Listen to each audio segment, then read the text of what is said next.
మీ భూమి నా ఇష్టం బ్రహ్మ రాక్షసంగా టైటిల్ బిల్లు. ఇది గత వారంగా ఎల్లో మీడియా వండి వారుస్తున్న కథనాలు. ల్యాండ్ టైటిలింగ్ యాక్ట్ ద్వారా జగన్మోహన్ రెడ్డి గారు భూములు లాక్కుంటున్నారని దుష్ప్రచారం చేసి విషం జిమ్ముతా ఎల్లో మీడియా అంతా కూడా సునకానందం పొందుతా ఉంది. దానికి తోడుగా ఈ చంద్రబాబు నాయుడు, ఈ నిత్య కళ్యాణ్ కూడా ల్యాండ్ టైటిలింగ్ యాక్ట్ కాదు, అది జగన్ ల్యాండ్ గ్రాబింగ్ యాక్ట్ అని చెప్పి ఏదో చంద్రబాబు నాయుడు భూరక్షకుడు అయినట్టు ఆయన చూపించి 4 ఓట్లు వేయించుకునేదానికి ఈ ఎల్లో మీడియా కంకణం కట్టుకొని మరి ఆంధ్రప్రదేశ్ ప్రజల్ని భయాందోళన చేస్తుంది. గత వారం నుంచి ఈ చంద్రబాబు నాయుడుకి, ఆంధ్రజ్యోతి రాధాకృష్ణ, ఈనాడు రామోజీరావుకు వేరే టాపిక్కే లేదు. Only one topic, land titling act. ఆ ల్యాండ్ టైటిలింగ్ యాక్ట్ ద్వారా జగన్మోహన్ రెడ్డి గారిని దొంగగా చూపించి చంద్రబాబు నాయుడుకి ఓట్లు వేయించేదానికి విశ్వ ప్రయత్నాలు చేస్తా ఉన్నారు. ఈ ల్యాండ్ టైటిలింగ్ యాక్ట్ అంటే ఏందో చంద్రబాబు నాయుడుకి కానీ, పవన్ కళ్యాణ్కి కానీ బేసిక్ నాలెడ్జ్ కూడా లేదు. ఏ లిటికేషన్స్, ఏ ఇబ్బందులు లేకుండా మీ భూమికి మీరు హక్కుదారులను కల్పించడమే ఈ ల్యాండ్ టైటిలింగ్ యాక్ట్.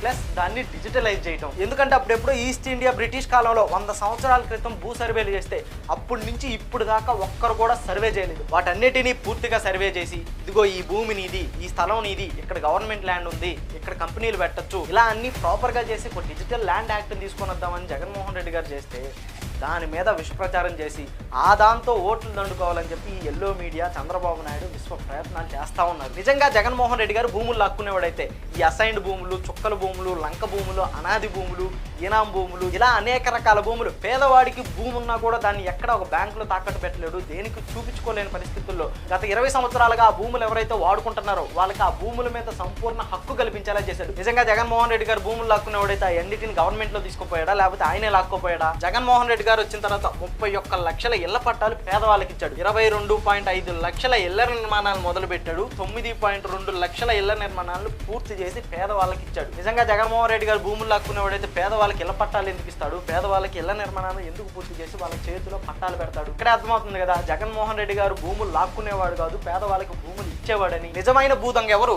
ఈ చంద్రబాబు నాయుడు. అమరావతిలో అసైన్ భూములన్నీ దోచుకుంది ఎవరు? ఈ చంద్రబాబు నాయుడు కదా. క్యాపిటల్ అక్కడ వస్తుంది, ఇక్కడ వస్తుంది అని చెప్పి భయపెట్టి, క్యాపిటల్ వస్తే మీ భూములన్నీ గవర్నమెంట్లోకి వెళ్ళిపోతాయి అని చెప్పి వాళ్ళని నయానో భయానో రూపాయికి 10 రూపాయికి వాళ్ళ భూములన్నీ తీసుకొని దాంతో ఈ నారాయణ, పత్తిపాటి పుల్లారావు, నారా లోకేష్ వీళ్ళంతా రియల్ ఎస్టేట్ వ్యాపారం చేసి కొన్ని వేల ఎకరాలు భూములు దోచుకుంది ఇదిగో ఈ ఎల్లో బ్యాచ్, ఈ పవన్ కళ్యాణ్ వాళ్ళు కాదా? ఈ చంద్రబాబు నాయుడుకి అల్జీమర్స్ వచ్చి మతిపోయి ఏం మాట్లాడుతున్నాడో తనకే తెలియకుండా ఎట్ట పడితే అట్ట ఏది పడితే అది మాట్లాడుతున్నాడు. ఆయనే ల్యాండ్ టైటిలింగ్ యాక్ట్ ని రద్దు చేయమంటారు, మళ్ళీ ఆయనే చట్టం చేయాలని చెప్తారు. కావాలంటే చూడండి ఏ రకంగా నోటికి ఏది వస్తే అది ఎట్ట పడితే అట్ట ఎట్టు మాట్లాడుతున్నాడు. చట్టం చేయాలంటే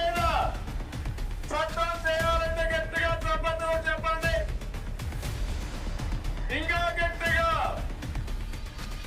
చేయకపోతే ఏం చేద్దాం? జగన్మోహన్ రెడ్డి ఆయన పార్టీని బంగాళాఖాతంలో కలిపేస్తారా లేదా? ఇది చంద్రబాబు నాయుడు మతి స్థిమితం లేని రాజకీయం. ఏది పడితే అది ఎట్ట పడితే అట్ట మాట్లాడి ఆంధ్రప్రదేశ్ జనాల్ని భయాందోళన చేస్తా ఉన్నాడు.